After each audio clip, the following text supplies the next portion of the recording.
আসসালামু আলাইকুম ওয়া রাহমাতুল্লাহ। প্রিয় কয়রাবাসী কেমন আছে? উপেক্ষিত জনগণ কেমন আছে? কয়রায় অনেক মানুষ এসেছে প্রতিনিধিত্ব করার জন্য। এক এক প্রকল্প থেকে এক একটা বাড়ি বানিয়ে নিজের পকেট ভরে এখান থেকে বিদায় নিয়েছে। সেই সুযোগ দিব। হাদির ভাষায় বলতে হয়, আল্লামা সাঈদী নিজামী মুজাহিদের বাংলাদেশকে কোন চাঁদাবাজ দখলদারির হাতে তুলে দিব না। ওদের মতো 500 বছর বেঁচে থাকতে চাই না, ওর মতো 8 ঘন্টা বেঁচে থাকতে চাই। একটা কথাই বলতে চাচ্ছি আমরা, শুধুমাত্র এই জনপদের, এই প্রেক্ষিত জনপদের মানুষের কথা বলতো একজন মানুষ, শহীদ শরীফ ওসমান হাদী। বিচার চাইতে গিয়ে আজকে আমাদের সহযোদ্ধারা এই যে রক্তের সাক্ষী নিয়ে আপনাদের কাছে এসেছি। আজকে আমাদের যিনি এমপি ক্যান্ডিডেট আছেন, আমরা চাই তার জায়গা থেকে প্রথম উদ্যোগ হবে শহীদ শরীফ ওসমান হাদী হত্যার বিচার। সাথে সাথে আপনাদের প্রতি একটা অনুরোধ থাকবে, গণভোটে অবশ্যই হ্যাঁকে জয়যুক্ত করতে হবে। গণভোটে অবশ্যই হ্যাঁকে জয়যুক্ত করতে হবে।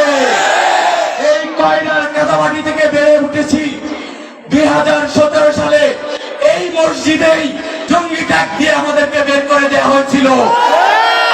সেই মাঠে হাজার হাজার ছাত্র জনতা আপনারা যেভাবে বরণ করে নিলেন, আজকে যারা এখানে আয়োজন করেছে, সমাবেশের আয়োজন করেছে, আজকে খুব কাকতালীয় ভাবে, আজকে আমার তারিখটা এভাবেই পড়ে গিয়েছিল, কাকতালীয় ভাবে এসেছিলাম।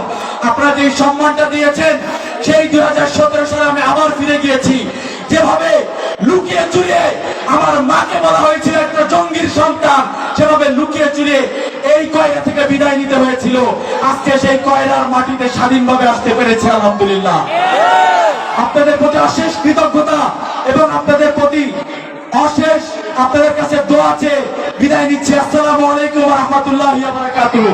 ইনকিলাব, ইনকিলাব, ইনকিলাব। We want, we want, we want justice for, justice for, justice for, justice for. আমরা সবাই হাদি হব, যুগে যুগে লড়াই যাব। আমরা সবাই হাদি হব, যুগে যুগে লড়াই যাব। আসসালামু আলাইকুম ওয়া রাহমাতুল্লাহ। ছেলে পাওয়া গিয়েছে, আবু হুরায়রা পিতা ফয়সাল, মাতা মিম, বাড়ি নারায়ণপুর। শিবিরের স্টলে আছে, করে নিয়ে যাবেন।